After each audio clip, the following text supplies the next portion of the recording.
Vamos começar. Gente, eu peço desculpa pela demora, estávamos organizando a apresentação da professora Flávia. É uma alegria imensa ter conseguido trazer a Flávia para o seminário. Flávia é ex-aluna do programa, tanto do mestrado, sob a orientação da professora Cristina Leite, quanto do querido professor João Sanetic. Ela está na Universidade Federal do Rio Grande do Norte e o tema muito importante que ela vai trazer para nós, que vocês estão vendo aí, ela vai falar sobre Paulo Freire no Nordeste, tá? Paulo Freire, como já falamos semana passada, às vezes tão tremendamente desconhecido por quem gosta e por quem não gosta, porque nenhum dos dois leram nada de Freire, né? Então as pessoas se atrevem a opinar sem ler. Então, Flávia vai nos trazer a experiência dela e, como sempre falo para as pessoas que estão ingressando no mestrado, que já estão no programa, é um privilégio escutar uma colega com um trabalho tão interessante quanto a Flávia e que saiu daqui desse programa, né, para vocês se espelharem também na experiência da Flávia. Obrigada, Flávia, querida. Bem-vinda. Boa tarde. Boa tarde a todos e a todas. Para mim é uma imensa honra estar de volta, né, ao Interunidades. Eu fui aluna do programa, né, como a professora Maria Helena mencionou. Eu fiz meu mestrado aqui no Interunidades com a professora Cristina Leite e o doutorado eu tive a honra de fazer com o professor João Zanetic. Então, para mim é uma honra estar de volta, né, e trazer um pouco das vivências e das experiências que eu pude aí experimentar nos últimos anos no Rio Grande do Norte, né? Mas antes de trazer as minhas experiências, né, eu vou começar a falar um pouco do meu lugar de fala, né? Eu sou branca, né, loira, alta, eu estou usando óculos hoje com um vestido. E eu sou paulista, né? Nasci em São Bernardo do Campo, estudei a vida toda em escola pública, né? Meu ensino médio foi em escola pública, meu ensino fundamental foi em escola pública, mestrado e doutorado, todo o meu percurso formativo foi em escola pública, né? Então, eu digo que eu sou uma vencedora e uma defensora da escola pública de qualidade no nosso Brasil, né? A minha apresentação eu vou começar trazendo um pouco, né, os meus sujeitos inspiradores, né, que foram os professores, o professor João Zanetti, aqui em São Paulo, e a professora Marta Pernambuco, na Federal do Rio Grande do Norte. Vou trazer um pouquinho, né, do trabalho do Paulo Freire, trazendo alguns pressupostos, né, alguns conceitos do Freire que ecoam nas pesquisas e nas vivências que eu tenho desenvolvido na Federal do Rio Grande do Norte, né? Depois eu vou trazer um pouco da história da grande precursora, né, dos trabalhos freirianos no Rio Grande do Norte, né, a professora Marta Pernambuco, que, infelizmente, nos deixou no ano que eu entrei na UFRN, ela faleceu. Então, eu fui aprovada no concurso da UFRN no mês de abril, no mês de maio ela faleceu. E acho que é importante trazer e resgatar os trabalhos da Marta, que são os pioneiros, né, da pedagogia freiriana no Rio Grande do Norte. Depois eu vou trazer um pouco das minhas vivências, né, no Rio Grande do Norte, né. Eu sou professora da Federal do Rio Grande do Norte há 7 anos, então eu tenho, digamos assim, pouco tempo, né, de vivência, né, mas já deu para acumular uma certa experiência ali e algumas aventuras naquela região, né. Então quero trazer agora para vocês uns relatos, né, dessas experiências e dessas aventuras, né.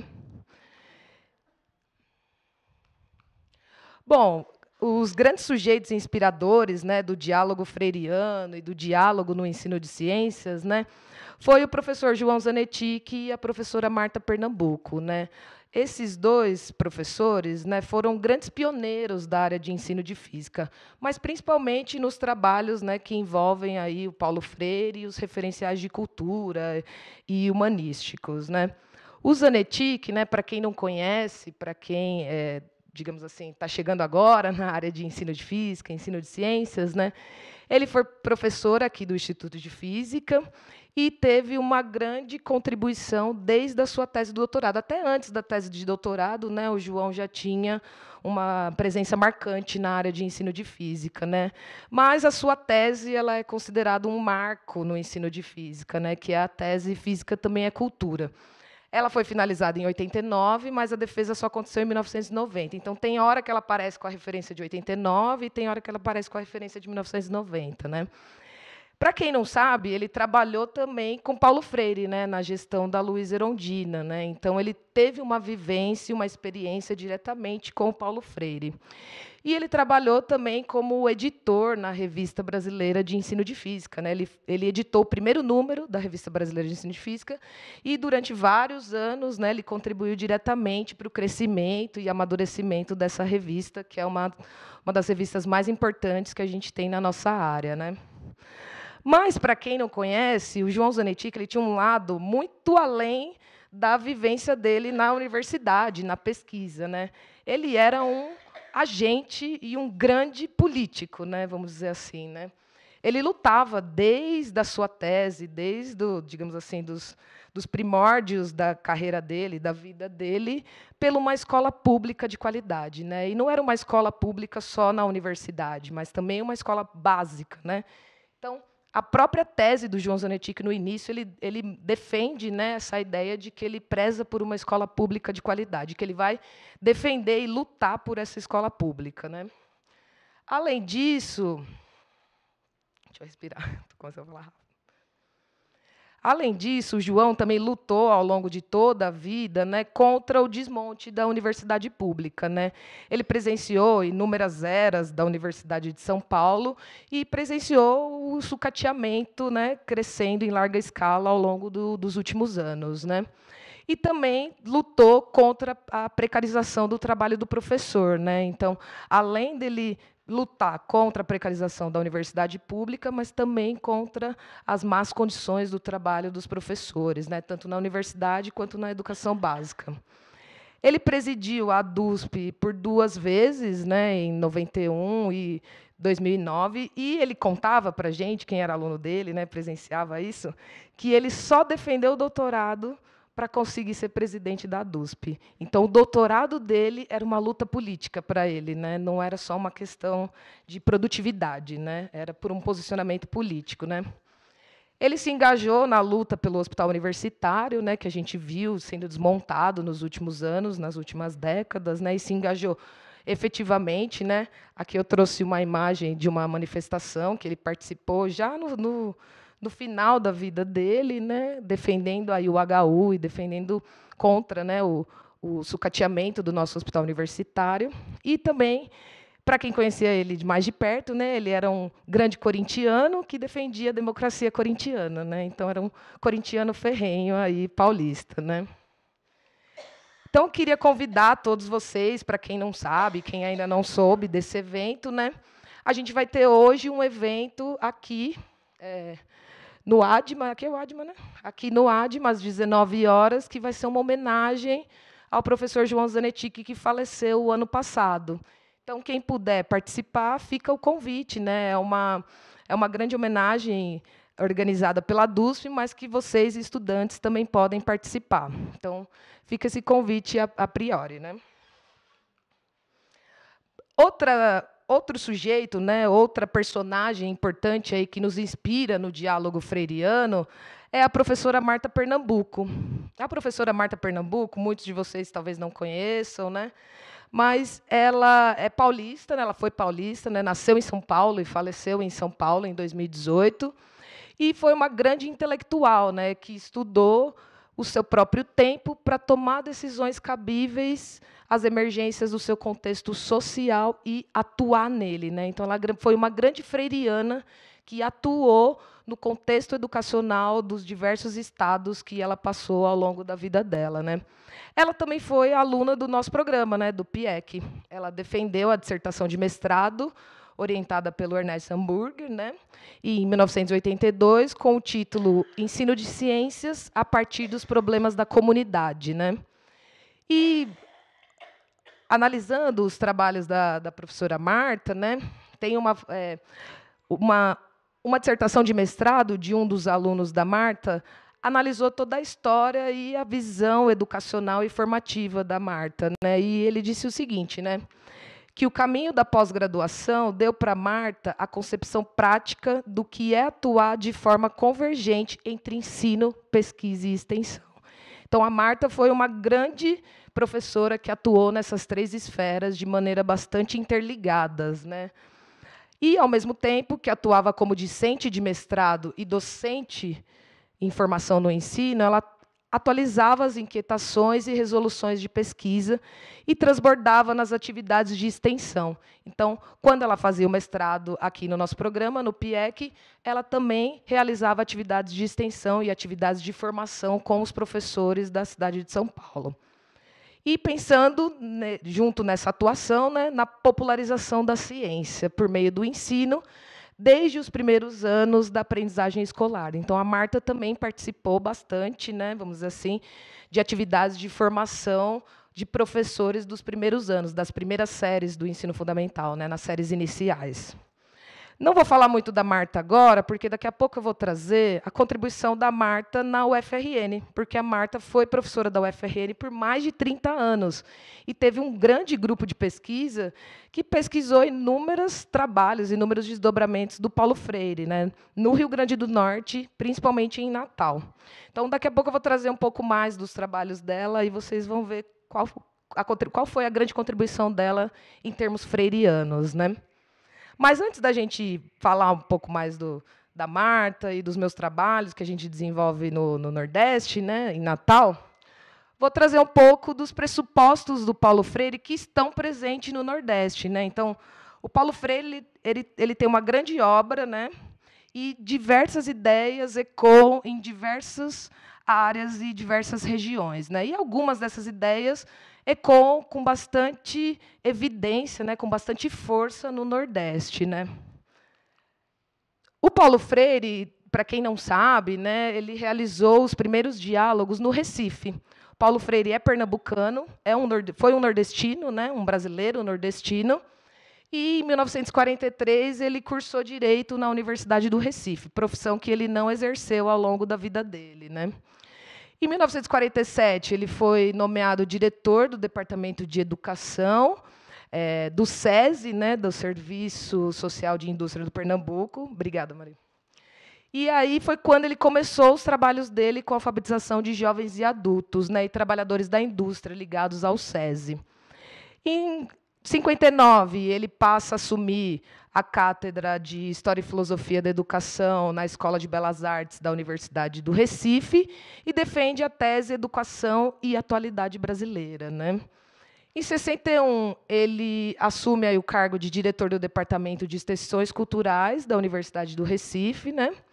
E passa a desenvolver, entre 58 e 63, projetos, né, no Centro Regional de Pesquisas Educacionais do Recife, né, na gestão do então sociólogo Gilberto Freire, né. Então, Paulo Freire foi um grande, digamos assim, educador, principalmente, né, na cidade do Recife, mas também ecoou em outras cidades no Nordeste, em outras regiões do Nordeste, né.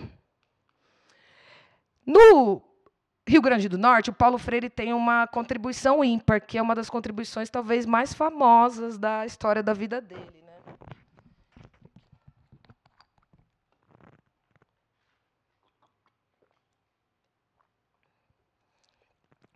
Essa contribuição ela é conhecida, né, mundialmente como as 40 horas de Angicos. Angicos é uma cidade que fica aproximadamente 180 quilômetros de Natal, uma cidade considerada no sertão, né, do Rio Grande do Norte, e foi onde o Paulo Freire se reuniu com um grupo de estudantes universitários, em 1962, inicialmente para pesquisar o universo vocabular, né, daquela população da cidade de Angicos, né. Depois dessa primeira pesquisa, né, do universo vocabular, eles criaram o que o Paulo Freire chamou de círculos de cultura, né, que eram os primeiros grupos que começaram a preparar os modelos de alfabetização que foram implementados no Nordeste. E aí, nesse período, né, em 1963, 1964, eles elegem a cidade de Angicos para aplicar esse método de alfabetização de jovens e adultos que estava sendo elaborado com base nas ideias do Paulo Freire.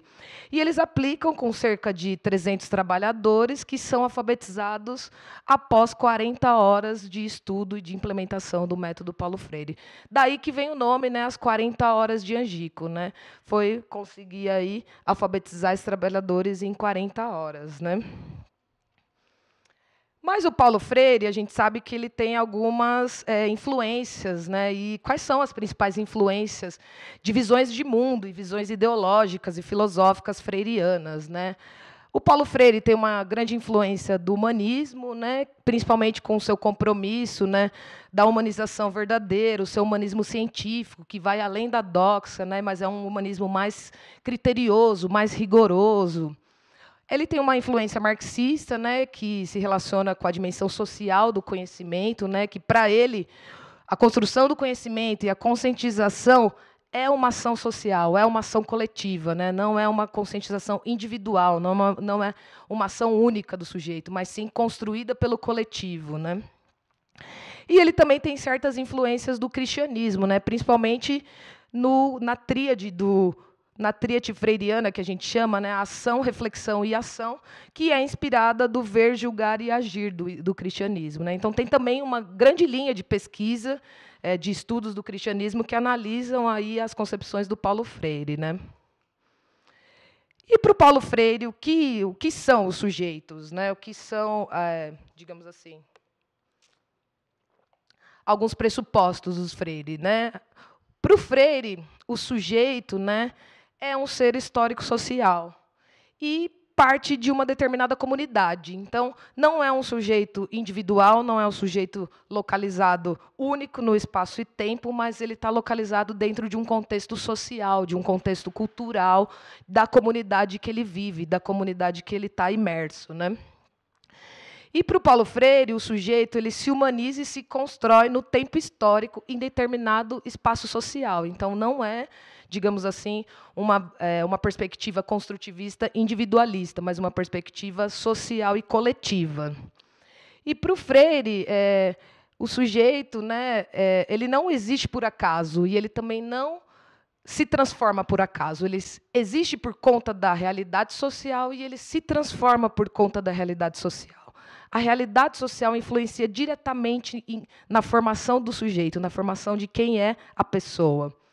E aí, uma das grandes frases do Paulo Freire é: transformar a realidade é tarefa histórica, é tarefa dos homens. Então, a transformação da realidade concreta, a transformação da realidade social que o sujeito vive, era uma das principais missões do Paulo Freire, né? Transformar a realidade dos sujeitos.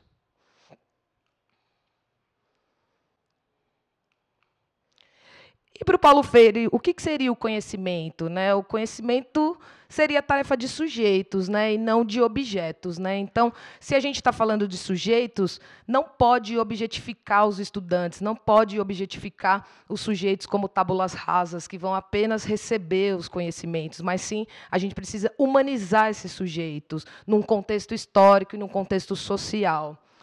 E o sujeito, né, o conhecimento para o sujeito seria a presença curiosa do sujeito em face do mundo, né? Então, o que é conhecer?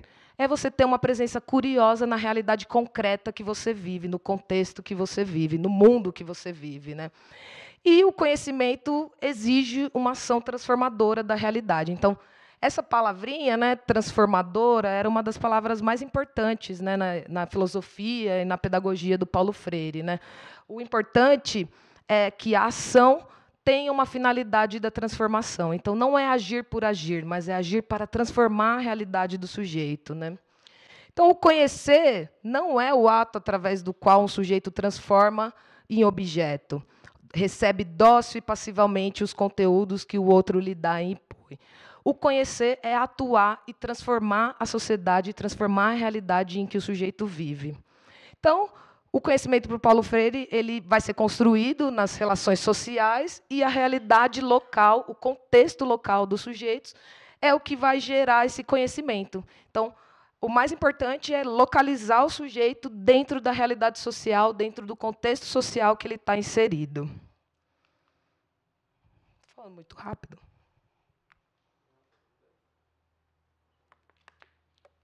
Estou nervosa, aí a gente engata, né? Fica falando. Eu vou acalmar. Obrigada. Não precisa não. Eu como no final. Obrigada, Marilene.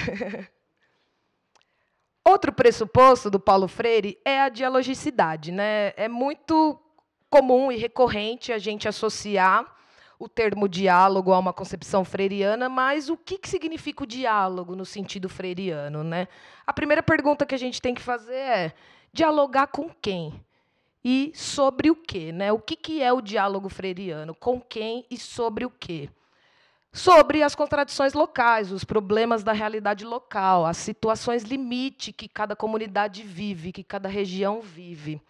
É a construção coletiva, a conscientização a construção coletiva, né, e a conscientização são indissociáveis na perspectiva freiriana, né? Então, o sujeito não é visto individualmente, o diálogo nunca acontece individualmente, mas sim numa ação coletiva.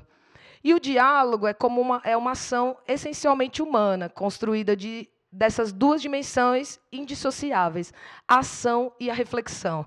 Então, esse é um outro termo também bastante recorrente, importante na obra do Paulo Freire, né?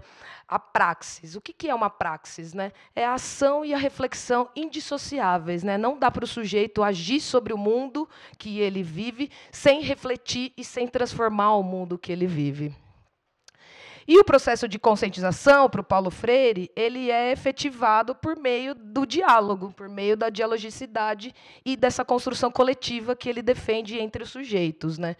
Então, ele traz, né, numa das obras, no Extensão Comunicação, que o diálogo é um encontro amoroso dos homens, que, mediatizados pelo mundo, o pronunciam, o transformam, humanizam para a humanização de todos, né? Então, o objetivo do diálogo final é a humanização dos sujeitos, é a transformação da realidade concreta que os sujeitos estão imersos. Outro pressuposto do Paulo Freire, que também ecoa bastante nas nossas pesquisas, tanto da Marta Pernambuco, quanto nas pesquisas que eu desenvolvo no Rio Grande do Norte, é a investigação temática e os temas geradores, né?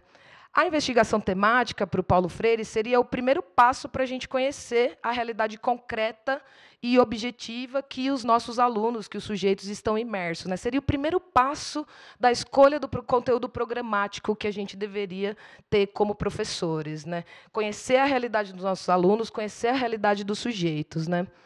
E essa investigação temática seria um processo de identificação das situações limites para obter os temas geradores que vão desencadear as situações de ensino, as situações de sala de aula.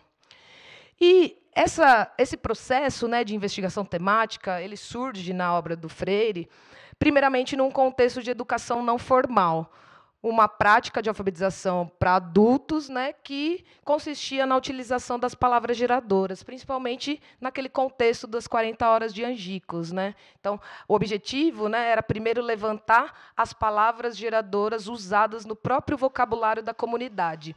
E, a partir dessas palavras geradoras, desenvolver as unidades e as sequências de ensino, né? E essa investigação temática é digamos assim, eu não chamo de metodologia, eu acho que é muito fechar muito e enquadrar muito o Paulo Freire numa metodologia, né? Mas é um processo, né, de identificação, né, desses temas, dessas situações, que vem sendo usado pela área de ensino, tanto pela área de ensino de física quanto a área de ensino de ciências, desde a década de 80. E é uma abordagem pedagógica, né, que se baseia aí na busca conjunta e na reflexão crítica sobre a realidade, né? Então, buscar o tema gerador através de uma investigação temática é identificar os problemas da realidade concreta que aquela comunidade vive. E essa investigação temática freiriana, ela se apoia, se baseia, né, nesses dois conceitos, de dialogicidade e de problematização, né? Então, a investigação temática é uma das etapas, um dos processos que a gente desenvolve bastante no Rio Grande do Norte, né? Tanto com o grupo da Marta Pernambuco, né? Quanto agora com o meu grupo de pesquisa e de ensino. Então, é um pressuposto bastante comum e bastante presente na área de ensino de física, na área de ensino de ciências. Outro pressuposto é a invasão cultural, né? Para o Paulo Freire, o que seria essa invasão cultural, né? Seria uma das várias características, né, da teoria antidialógica, da teoria da educação bancária, né, que não prevê o diálogo, né? Então, não prever o diálogo com a realidade, com o contexto dos estudantes, é promover uma invasão cultural, é impor ao outro as próprias visões de mundos do invasor, né? Então, é uma imposição de valores, de crenças, de práticas culturais, de um grupo sobre o outro, e especialmente em contexto de desigualdade e de dominação. É um instrumento que é utilizado para ser efetivada a conquista das massas, né? Então, o invasor acaba usando esse artifício, né, da invasão cultural, da manipulação, da propaganda, para controlar as massas, né, para conquistar as massas. E o propósito dessa invasão cultural é a alienação, a dominação econômica e cultural, a desvalorização de padrões de vida da massa popular e a intenção de amoldar os invadidos a novos padrões. Então, é muito comum, né, principalmente no ensino de ciências europeu, no ensino de ciências, né, digamos assim, colonizador, é muito comum a gente ver a invasão cultural acontecer, né? E essa invasão cultural, nos termos freirianos, ela reduz os homens do espaço invadidos a meros objetos da sua ação. Então, aí que ele traz também, né, o conceito de educação bancária e do depósito dos conhecimentos, que é reduzir os estudantes a meros objetos que vão receber aqueles conhecimentos, né?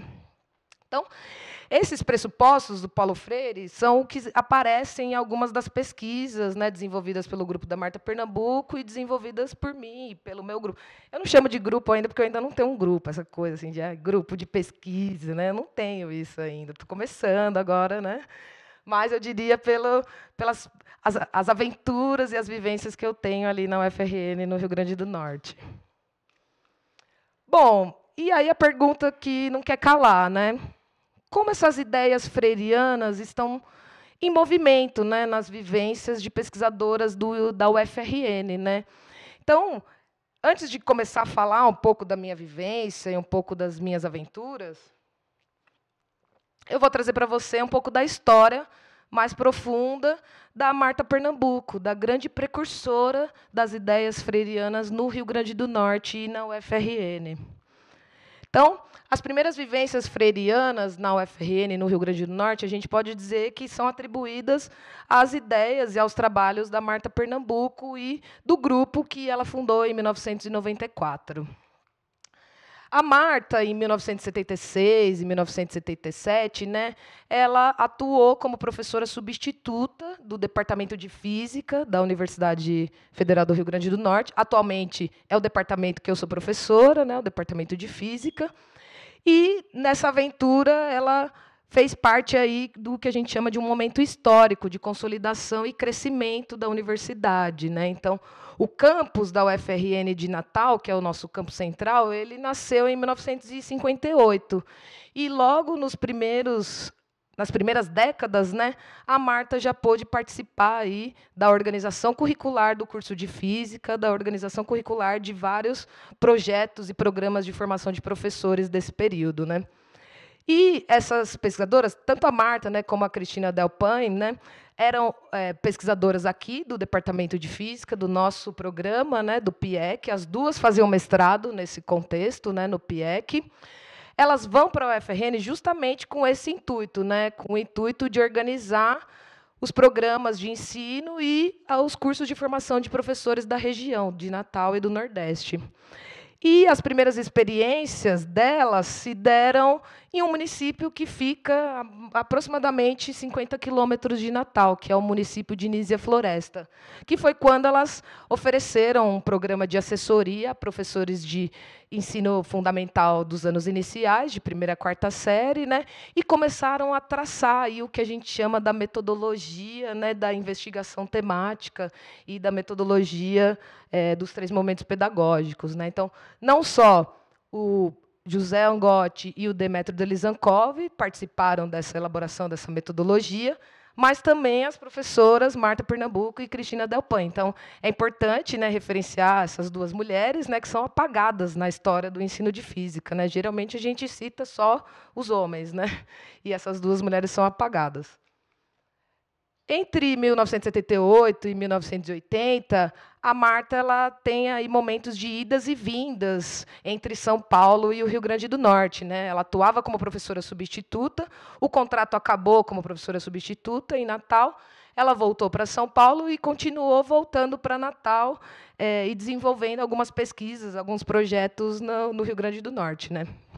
Nessas idas e vindas, a Marta desenvolve, né, aí um dos primeiros estudos mais concretos, mais sistematizados, em escolas, em uma cidade que fica a 70 quilômetros de Natal, que é a cidade de São Paulo do Potengi.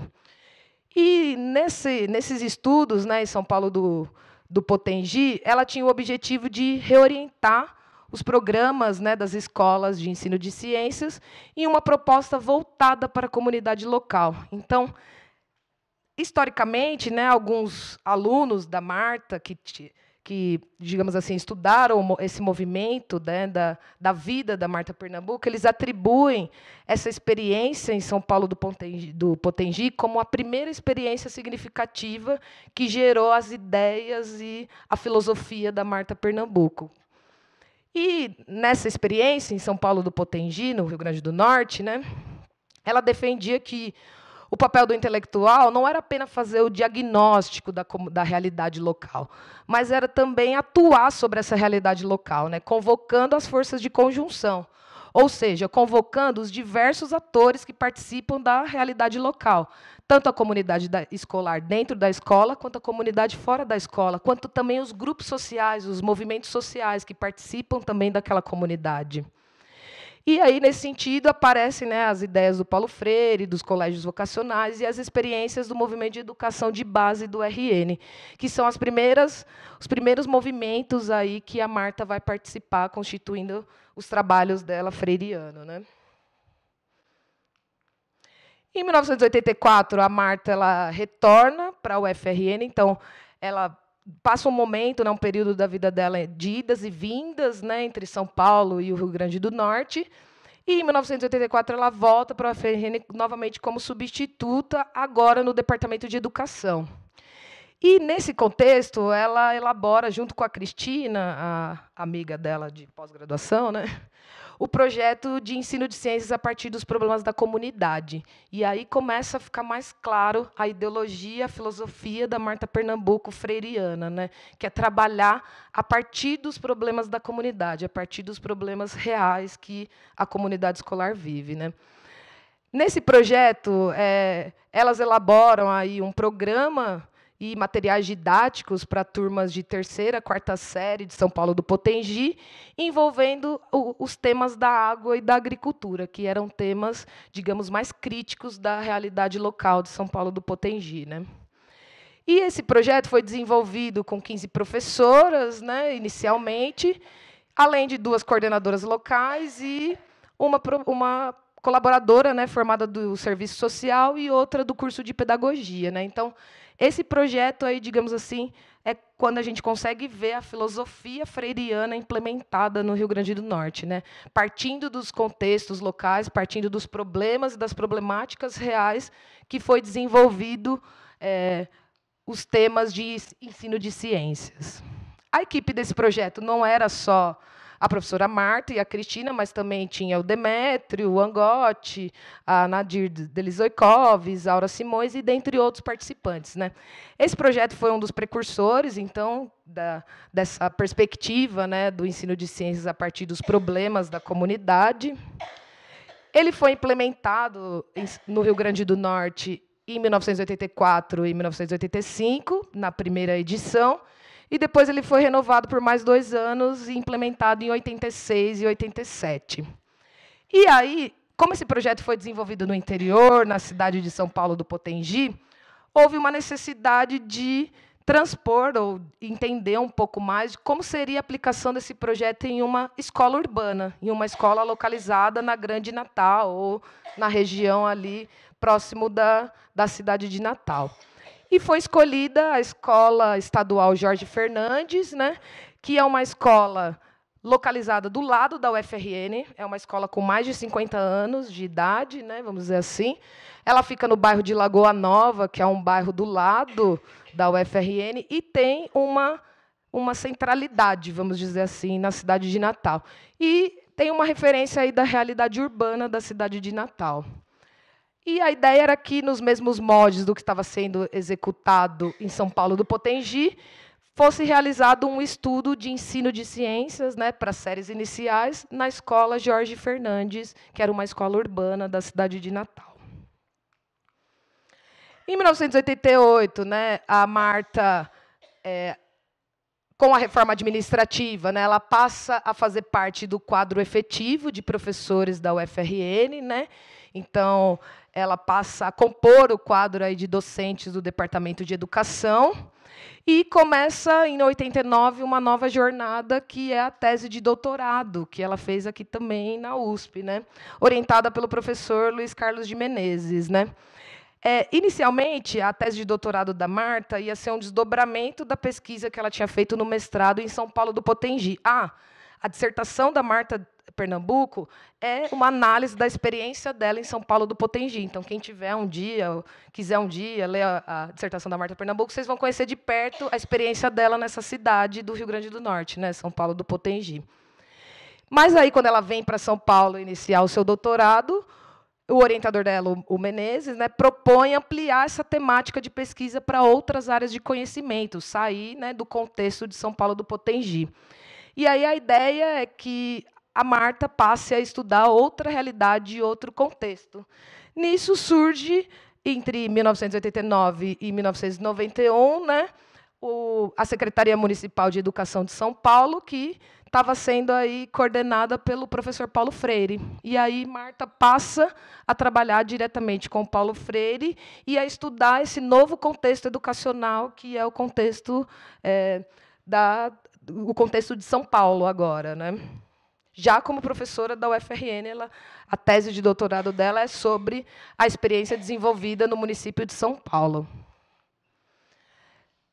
Em 94, a Marta defende a sua tese de doutorado, né, Educação e Escola como Movimento, do ensino de ciências, a transformação da escola pública. Então, já na tese dela, ela já destaca as principais ideias e pressupostos do Paulo Freire, principalmente a ideia de transformação, né? Então, a ideia não é só agir e diagnosticar a realidade, mas é também promover ações que transformem a realidade escolar, né? Nesses 4 anos que a Marta desenvolve o doutorado dela, ela foi assessora da Secretaria Municipal de São Paulo, né, e vivenciou a reorientação curricular de aproximadamente 190 escolas da cidade de São Paulo, né, coordenada aí pelo nosso querido Paulo Freire, né. Então, foi um contexto aí bastante ímpar, que ela trabalhou diretamente com o Paulo Freire na Secretaria Municipal de São Paulo, né. Então, esse período da Marta, né, em que ela realiza essas investigações, tanto no Nordeste, né, quando ela vai para São Paulo do Potengi, realizar suas primeiras experiências, depois ela volta para São Paulo, realiza uma experiência bastante rica na Secretaria Municipal junto com Paulo Freire, né? Tem uma frase de uma aluna dela de doutorado que conta como foi isso para Marta Pernambuco, esse processo, né, de identificação e de consolidação aí de uma ideia freiriana na pesquisa dela, né? Então, as investigações da Marta, que se iniciaram em 1976, foram colocadas para fermentar no projeto de ensino de ciências a partir dos problemas da comunidade, que foi a dissertação dela de mestrado, e que passa por uma nova fermentação na experiência de doutorado. Então, a experiência dela em São Paulo do Potengi desdobrou a experiência dela no município de São Paulo, que foi quando ela trabalhou diretamente com Freire, né? E aí, um pouco antes de finalizar a tese de doutorado, a Marta volta para a UFRN e continua a desenvolver e a criar, aí, digamos, o movimento freiriano em Natal e no Rio Grande do Norte, né? Então, na Secretaria de Educação de São Paulo, é o que a gente chama de um encontro de freirianos, né? Então, muitos freirianos participaram dos projetos do Paulo Freire, desenvolvido nesse período, e a Marta Pernambuco foi uma das principais aí, atrizes nesse processo, né? Então, ao mesmo tempo que ela participava do movimento de reorientação curricular em São Paulo, ela também refletia sobre essas ações freirianas, né, na sua tese de doutorado. E aí, quais são os principais alicerces, né, filosóficos e ideológicos da Marta Pernambuco, né? Era revelar uma concepção de educação como movimento, né, que é o nome que vai originar o nome do grupo de pesquisa dela. Era delinear uma pedagogia onde a mudança não está só nos educandos, mas como processo de educação que inclui os educadores, mediadores diretos da educação educativa, né? Da ação educativa.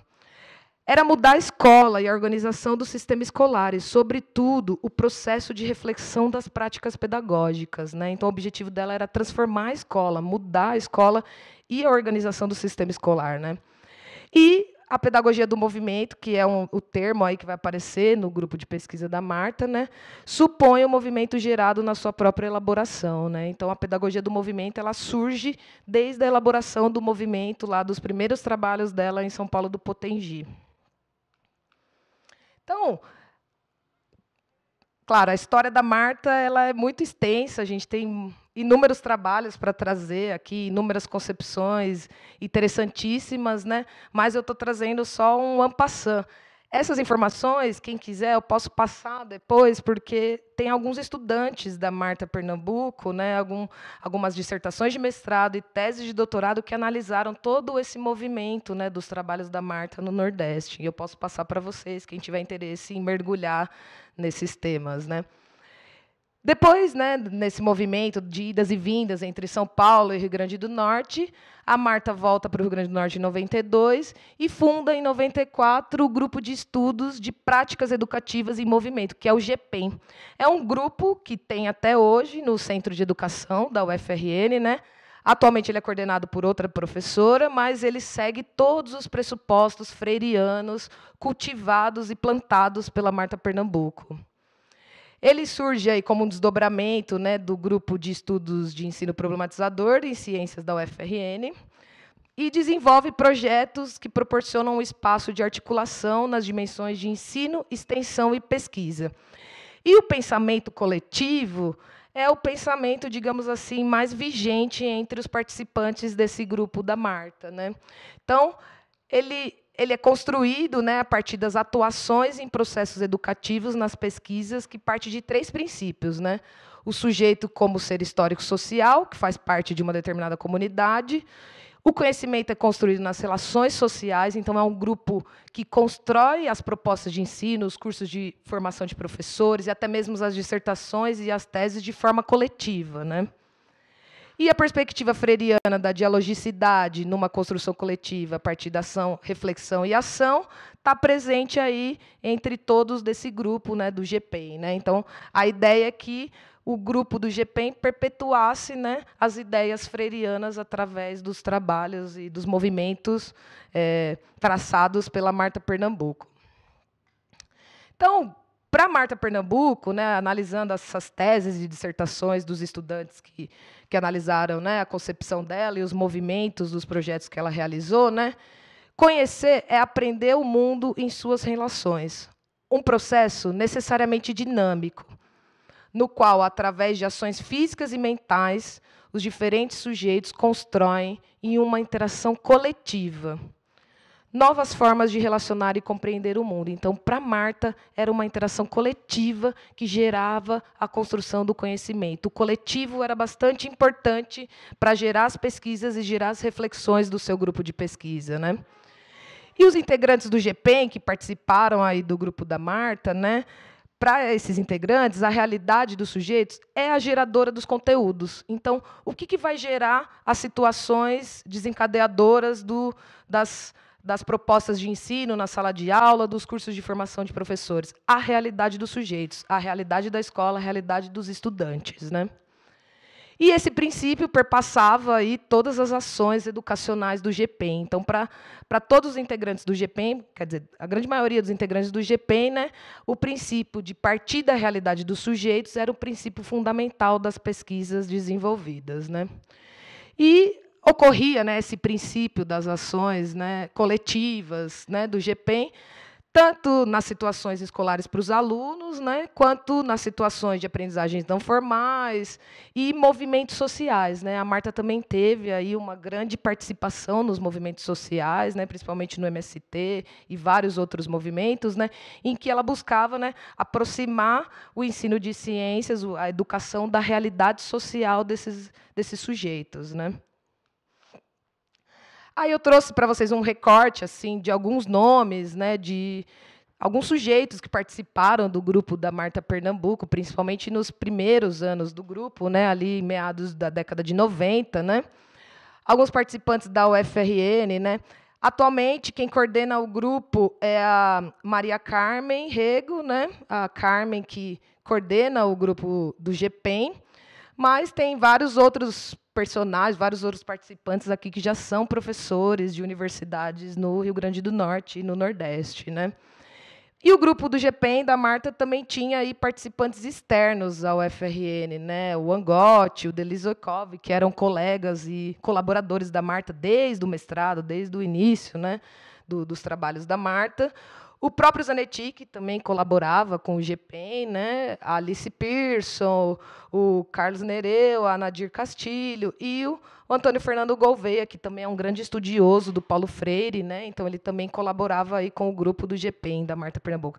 Então o GPEM, né, e os trabalhos da Marta Pernambuco, eles foram os precursores das ideias freirianas, né, no Rio Grande do Norte e em Natal. Então é importante a gente referenciar esse grupo e trazer um pouquinho da história desse grupo para vocês, né, que tem uma grande participação, uma grande importância nos trabalhos freirianos do Rio Grande do Norte, né. Bom, tempo? Ah, foi meia hora. Ah, tá bom, estou rápida. Estou indo muito rápido. Agora dá para ir um pouquinho mais devagar. Bom, partindo então. 1h e 7 minutos, tá bom. Tira um pouquinho aí tira um pouquinho aí da tecnologia, né? Bom, levando em conta então esses trabalhos da Marta, né, os trabalhos desenvolvidos, né, com o Paulo Freire no Rio Grande do Norte, e também as minhas experiências com o Paulo Freire e também com estudos da realidade do Rio Grande do Norte, né, eu vou trazer alguns exemplos, né, mas bem pouco, né? Como eu comentei para vocês, né, eu sou aí uma grande aprendiz do João Zanetti e da Marta Pernambuco e estou começando agora a minha história, né? A Marta Pernambuco atuou por mais de 30 anos na Universidade Federal do Rio Grande do Norte, né? Uma primeira experiência que eu queria trazer, que eu desenvolvi na UFRN, foi um curso de extensão que foi desenvolvido, que a gente conseguiu ali em 2019, né? Foi um projeto de extensão apoiado e financiado pela ProEx, da UFRN, em que a gente promoveu uma extensão além da extensão universitária, né? Então, eu chamo de extensão cultural, né? Uma extensão universitária cultural, né? Em que o objetivo era valorizar os saberes da história da ciência nacional e do contexto do Nordeste brasileiro, né? Então, trazer aí uma valorização da produção do Nordeste, da participação do Nordeste numa importante expedição da história da ciência, né? E era promover a extensão universitária cultural, né, para valorizar esses saberes nacionais, né?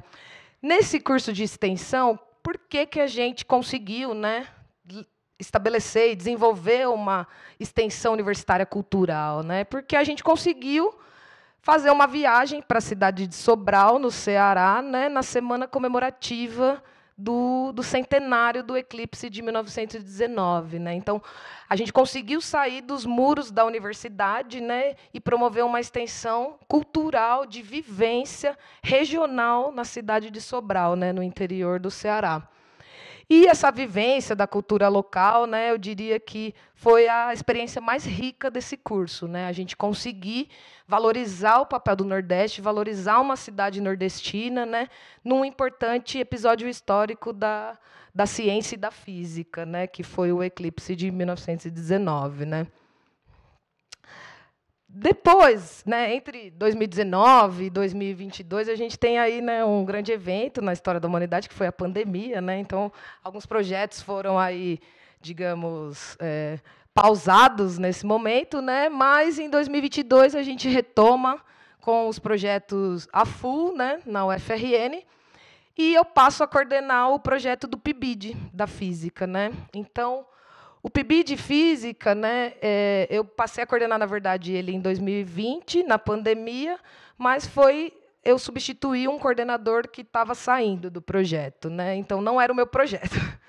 O meu projeto mesmo, submetido numa perspectiva freiriana, numa perspectiva da investigação temática, ele foi desenvolvido nos anos de 2022 e 2024. Né? Foi um projeto desenvolvido escolas públicas urbanas da região metropolitana de Natal, né? Então, foi um projeto com 3 escolas públicas de educação em tempo integral, né? Escolas muito próximas da universidade, né? Então, a gente pode dizer que eram escolas centrais, escolas urbanas, né? Em regiões urbanas, né? Mas que tinham aí o contexto da educação em tempo integral. E isso desdobrou inúmeros contextos, inúmeras problemáticas que a gente levou para o PIBID de física, né?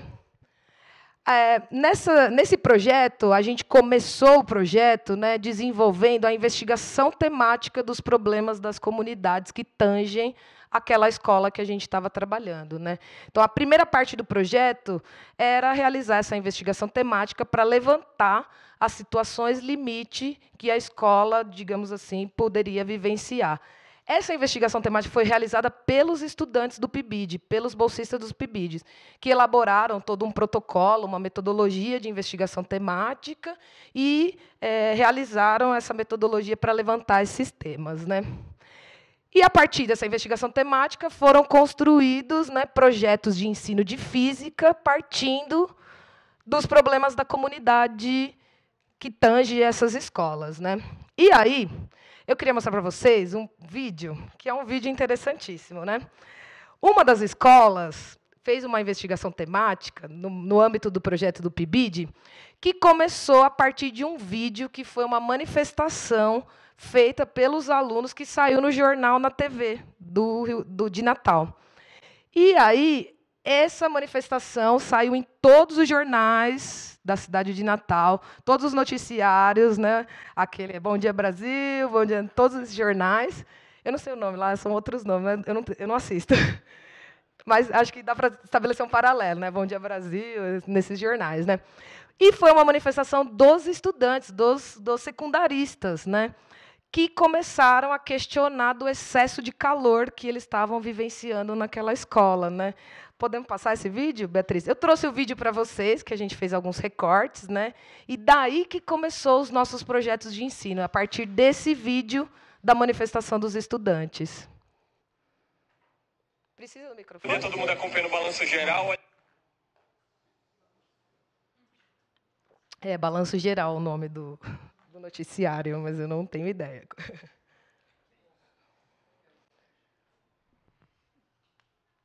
Bom dia, todo mundo acompanhando o balanço geral. Olha só, eu estou aqui na Escola Estadual Ferreira Itajubá, que, meu amigo, o calor está demais. Os alunos aqui, o pessoal, os estudantes estão me ajudando, porque olha só a situação. Até o picolézinho que eu estava aqui, papi, antes de eu começar a chupar aqui, ó, derreteu. Tá difícil. O pessoal tá aqui com cartazes, porque essa escola estadual está sofrendo com a falta de climatização. As salas estão sem aparelhos ar-condicionados, então os alunos que passam aqui tempo integral, de manhã até o fim da tarde, estão sofrendo para estudar aqui, porque com o calor que está fazendo na nossa cidade, não tem como. Eles estão aqui, ó, me abanando. Continua, que tá quente aqui, e o pessoal preparou um grito especial, porque tá quente demais e eles não conseguem estudar assim. Como é que é o grito? Tá derretendo! Papinha, já a gente volta aqui para mostrar de perto como é que tá essa situação aqui com toda essa galerinha. Continua, porque tá quente. Eu volto com você, Papinha. O que derreteu mesmo foi seu picolé. O picolé derreteu. Bom, essa foi uma manifestação organizada pelos estudantes da Escola Ferreira Itajubá, e foi uma manifestação que teve uma visibilidade, digamos assim, grande, né, nos noticiários, saiu em todos os noticiários da cidade de Natal naquele dia, e aí a gente começou a investigar qual era a situação limite que aquela escola vivenciava. E, a partir da investigação temática, a gente identificou que uma das situações limites era o excesso de calor que os estudantes vivenciavam naquela escola, né? A climatização da escola era praticamente nula, praticamente não existia ventilador, não existia ar-condicionado, e lá a gente sabe que é verão o ano inteiro, né? 31 graus, 25 é o mínimo. 25, eu diria assim, que é frio lá, né? Então, era uma situação que os estudantes se incomodavam muito no cotidiano da escola, na realidade das escolas, né? Essa escola, a Escola Estadual Ferreira Itajubá, né, é uma escola na zona urbana de São Paulo, fica no bairro de Neópolis, que é um bairro muito próximo da UFRN, e é uma escola de pequeno porte, só tem uma turma de cada série, no máximo 2 abre assim, de cada série, né? e tem aproximadamente 100 estudantes, e não tinha ventilador, não tinha climatização. E é uma escola de educação em tempo integral, né? Então, os estudantes permaneciam o dia inteiro na escola, sem ventiladores, sem climatização, né?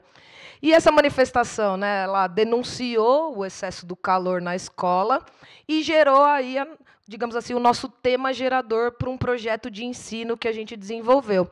A gente desenvolveu uma disciplina eletiva que se chamava Termoaventura, investigando a sensação térmica na escola. Então, era uma disciplina que buscava trabalhar conceitos de física térmica numa perspectiva transformadora, numa perspectiva de ação e reflexão freiriana, né? E o objetivo final da disciplina foi que os estudantes elaborassem uma carta e enviassem para a prefeitura e para a direção da escola, solicitando e requisitando a climatização da escola. E eu fiquei sabendo hoje que eles conseguiram com essa carta. A Secretaria Municipal atendeu, digamos assim, essa reivindicação deles, que foi também uma reivindicação mais longa, né? Ela começou em 2023 e aconteceu ao longo do ano de 2024, e já conseguiram climatizar algumas das salas de aulas dessa escola a partir da manifestação dos estudantes, a partir do desejo dos estudantes, né? Então, a gente levou para as aulas de física, né, todo esse processo de conscientização, reflexão e ação, né, a partir da manifestação dos estudantes, do contexto da realidade deles, do contexto da realidade local. Nesse contexto também do PIBID, né, entre 2022 e 2024, a gente trabalhou com algumas escolas técnicas profissionais que tem em Natal, né? Uma delas foi o Centro Estadual de Educação Profissional Professora Lourdinha Guerra, que também é uma escola localizada na zona urbana de Natal, no município, ali no bairro de Parnamirim, né?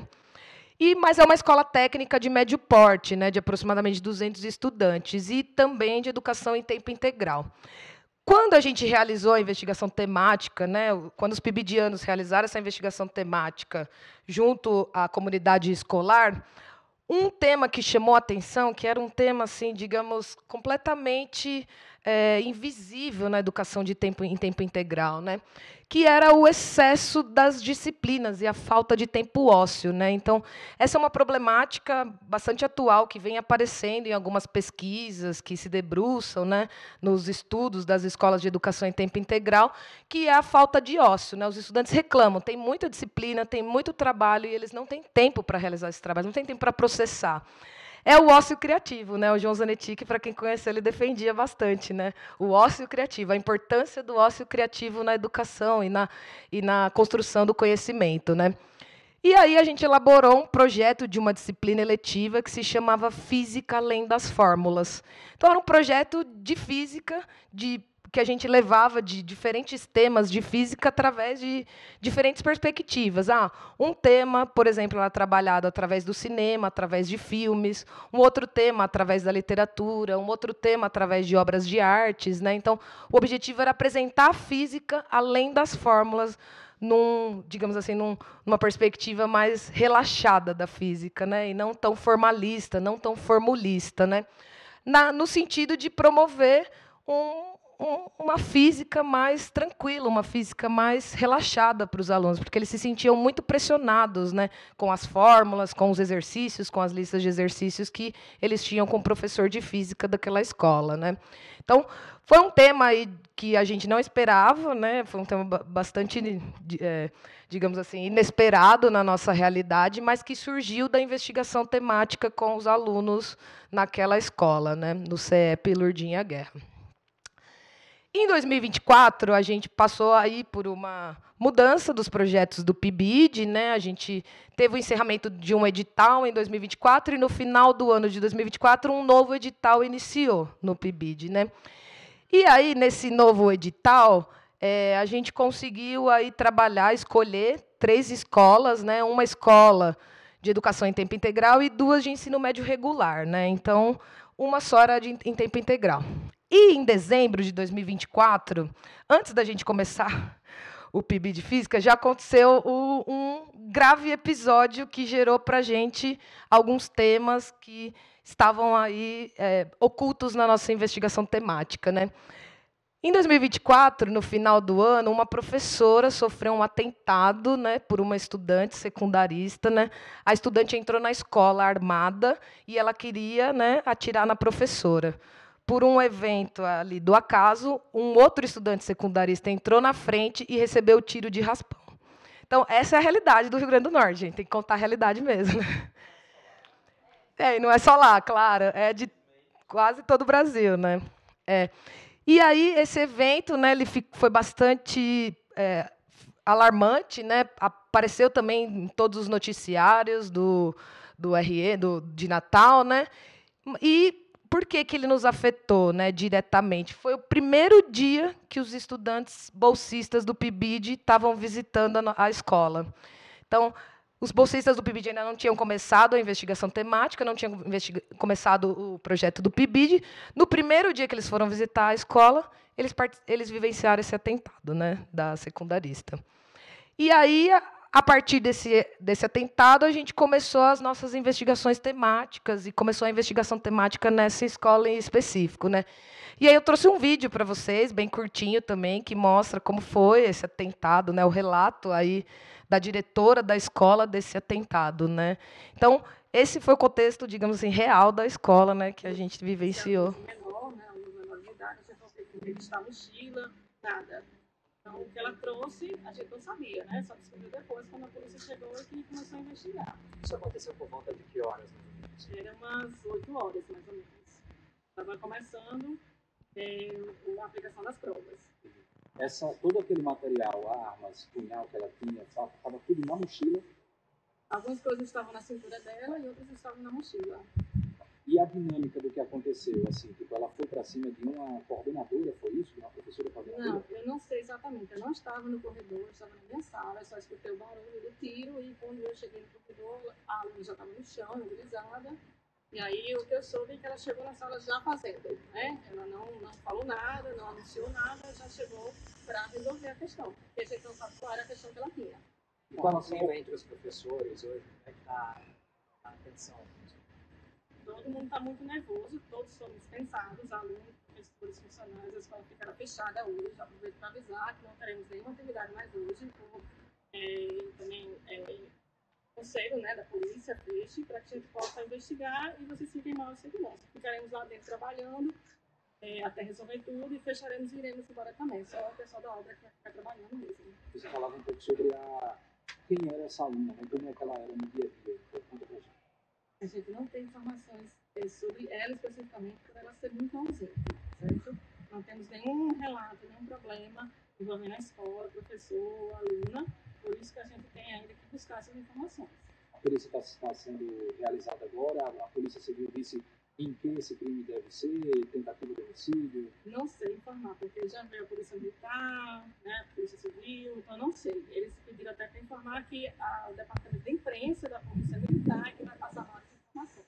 A gente não tem ainda como dizer, eles é que estão investigando. Em relação ao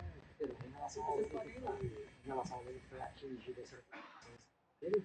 Sim, ele está no Valfredo, já foi examinado, já está medicado, está bem, está com a família lá e com a professora da escola. A família dessa aluna, ela já deu alguma informação, já está em contato com a escola? Não sei. A gente passou os dados para a polícia e eles é que estão investigando. A gente não entrou em contato com ninguém. E nenhum familiar dela veio até aqui? Não veio ninguém até aqui. Eu tenho falado não, também não. Todos foram encaminhados para a polícia ou para o hospital.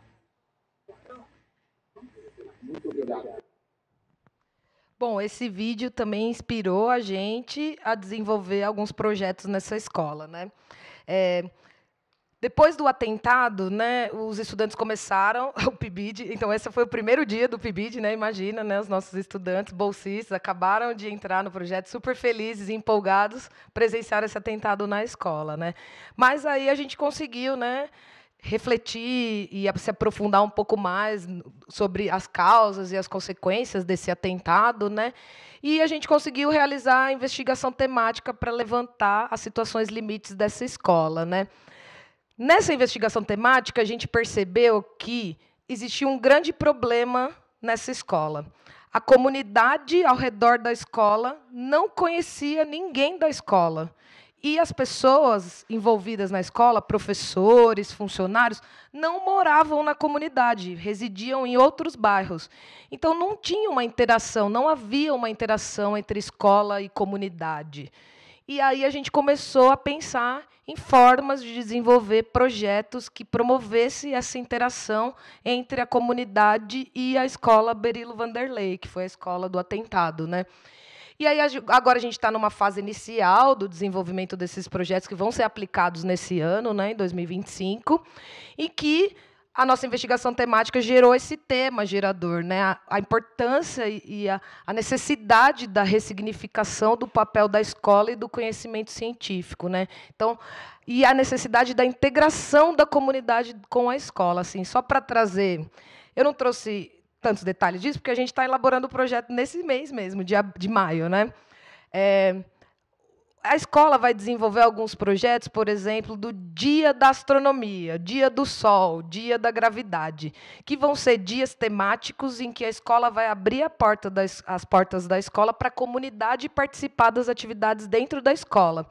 E uma segunda etapa do nosso projeto vai ser a gente desenvolver esses dias temáticos fora da escola, que a gente consiga desenvolver nas praças do bairro, nas praças públicas, nas quadras públicas do bairro, para chamar a comunidade para conhecer os trabalhos que a gente desenvolve na escola Berilo Vanderlei. Então, esse projeto temático, digamos assim, essa situação do atentado, gerou para a gente essa necessidade de desenvolver um projeto que integrasse, né, a comunidade com a escola Berilo Vanderlei. Então, é um projeto que está nascendo agora, então a gente está desenvolvendo ainda. Espero que mais para frente eu tenha dados e mais informações dele, né? Além dos projetos do PIBID, né, eu estou começando agora também como orientadora de mestrado, né, de dissertações de mestrado, né, na UFRN. E essas dissertações elas também buscam seguir alguns dos pressupostos do Paulo Freire que eu trouxe aqui na apresentação para vocês, né? Uma das dissertações, né, do contexto à sala de aula, as dimensões da leitura para o letramento matemático numa perspectiva freiriana, né, era desenvolvida pelo aluno Matheus Costa, né? Ele começou a dissertação dele em 2023 e está nos finalmente agora em 2025, né? Inicialmente, ele realizou uma investigação temática das situações limites na cidade que ele reside, na cidade que ele desenvolve, né, a proposta didática do mestrado dele, que é a cidade de Serra Caiada, que é uma cidade no interior do Rio Grande do Norte, mas não é tão longe de Natal, aproximadamente 80 quilômetros de Natal, né? Nessa investigação temática, né, ele fez alguns esquemas para gerar o tema gerador. Ele encontrou que o tema gerador da cidade de Serra Caiada, uma das situações limites, né, é a falta d'água, né? Então, ao longo de vários dias da semana, os sujeitos da cidade de Serra Caiada passam por essa situação de falta d'água, em que eles têm que fazer um racionamento de água, ou, se não, guardar águas em recipientes para utilizar em determinados dias, né? E aí a ideia do Matheus foi trabalhar esse tema da falta d'água através de um produto educacional na 6ª série do ensino fundamental. Ele é professor de matemática, por isso que é uma experiência na educação matemática, né? E o objetivo dele era desenvolver alguns conceitos de ciência relacionado à água, alguns conceitos de matemática e também história e política dos recursos da água na região, né? Como que, digamos assim, as implicações da Secretaria Municipal de Serra Caiada acabam, né, caindo aí na falta d'água para os sujeitos que moram naquela cidade, né? Então, o Matheus está terminando a dissertação de mestrado dele, ele está nos finalmente, acho que até o meio do ano ele defende, né? Mas ele basicamente elaborou um produto educacional para o ensino de matemática, partindo do contexto da falta d'água do município de Serra Caiada, né? Outra estudante que também está desenvolvendo o projeto de mestrado dela comigo, no Rio Grande do Norte, tem o título Comunicação e Integração do Conhecimento Astronômico junto à Comunidade Pesqueira de Guamaré. A Lilian, né, ela é moradora dessa cidade de Guamaré. Guamaré fica aproximadamente 200 quilômetros de Natal, é um pouco mais distante. E é uma região litorânea que está banhada por mangues e por rios, né? Tem 2 rios que banham Guamaré, e é uma região de mangues, né? Uma região mangue e rio, né? A gente tem aqui. E tem muitos pescadores que viviam da pesca, né? Basicamente da pesca, mas algumas décadas atrás acabou chegando a Petrobras, que desenvolveu ali alguns polos que acabaram desviando a pesca como a principal atividade da comunidade daquela região, né? Então, a ideia da Lília é investigar os saberes tradicionais desses pescadores e marisqueiras de Guamaré, né, e promover um curso de formação de professores para os professores de Guamaré, visando aí ir além da extensão universitária, né, visando trabalhar a integração dos conhecimentos científicos com os conhecimentos tradicionais dos pescadores, né? E aí, nesse sentido, a gente busca aí implementar um dos pressupostos do Paulo Freire, né, que é ir contra a invasão cultural, né? Porque a invasão cultural, de certa forma, ela apaga os saberes tradicionais da comunidade pesqueira e implementa a visão de mundo do conhecimento científico, né? Vamos dizer assim. Então, a Lilian, acho que vai demorar mais um pouquinho para defender, mas acho que até o final do ano, mais ou menos, ela está terminando essa dissertação dela. E aí a gente espera que, no final, a gente contribua com um curso de formação de professores, valorizando, né, os saberes tradicionais dos pescadores da cidade de Guamaré, né? Bom, gente, eu trouxe para vocês, né, algumas experiências do PIBID, que eu desenvolvo com os estudantes da licenciatura. São estudantes da licenciatura em Física, da Federal do Rio Grande do Norte, né? E aqui são estudantes do mestrado profissional. É um mestrado profissional, diferente do PIEC, né? O PIEC é um mestrado acadêmico, e aí, nesse caso, a gente desenvolve como objetivo final um produto educacional voltado para a formação de professores ou para a sala de aula da educação básica, né? Bom, para finalizar, quem quiser, fiquem à vontade para me perguntar mais coisas sobre essas experiências que eu trouxe para vocês, né? Como eu disse, são minhas primeiras experiências, né? Eu estou começando, engatinhando os meus primeiros passos na UFRN agora, né? Mas os pressupostos do Paulo Freire, eles ecoam, né, ainda nas pesquisas e nas vivências do Nordeste, né? Desde os trabalhos desenvolvidos pelo Freire em Recife e em Angicos, né, que é uma cidade do Rio Grande do Norte, até os dias de hoje, com os trabalhos da Marta Pernambuco e com os trabalhos que eu venho desenvolvendo no ensino e na pesquisa, né. E é interessante destacar, né, que essas problemáticas, né, que a gente percebe no contexto do Nordeste, né, elas mostram para a gente a importância, né, de pesquisas que visam a transformação da realidade da região, né? Então, não é só diagnosticar os problemas da região, mas é também promover pesquisas que transformem a realidade educacional dessa região, né? E o legado do João Zanetti e da Marta Pernambuco, que foram aí os grandes professores que me inspiram na minha vida, na minha pesquisa, né? Ele ainda encontra vivo, em movimento nas nossas pesquisas, nas nossas ações na UFRN, né? E Zanetti e Pernambuco presente, né? Vamos sempre lembrar desses dois personagens. Algumas referências que eu usei, principalmente teses e dissertações de alunos que estudaram a vida e a obra da Marta Pernambuco, né? E é isso. Muito obrigada, gente.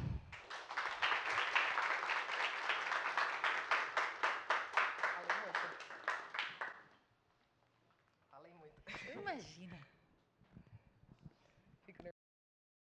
Respira fundo. Bom, agradecemos muito a participação da professora Flávia, principalmente por ser cria do PIEC, né?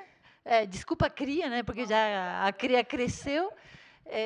Então, eu vou passar a palavra para vocês para comentarem, elogiarem, perguntarem questões para a Flávia, ok? Alguém quer fazer algum comentário, pergunta? Tem que vir aqui buscar o microfone, porque tem que ser gravado. Mas Tá pode bom. ir no teu lugar. Tá bom, obrigado. Boa tarde, né?